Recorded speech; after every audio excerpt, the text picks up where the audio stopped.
Welcome back to Horne. My name is Norm Grunberg, and we're going to have a little lesson today, information on batteries.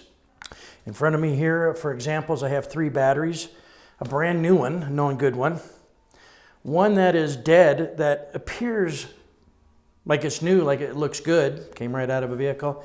And then we have another one here that looks like it's dead, but it ultimately is still working, but it's on its way out. We have another tool here that we use, and this is the little truth teller, and you'll see right here the battery showing 12 volts. And when we put a load on it, like when the car is trying to start, you can see we're at 102% and we have a green light. You take this battery right here that appears to be nice and working. It's got 12 volts.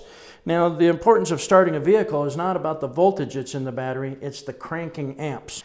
So when we do the load test on here, this battery is only 32% live, and you can see it's a dead battery.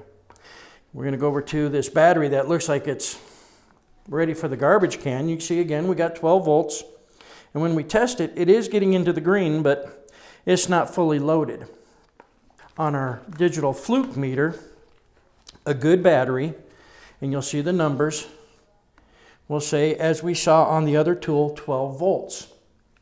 When we move over to this battery, we're going to do the same thing. You can see we have 12 volts of discharge. So the battery can handle lights and so forth.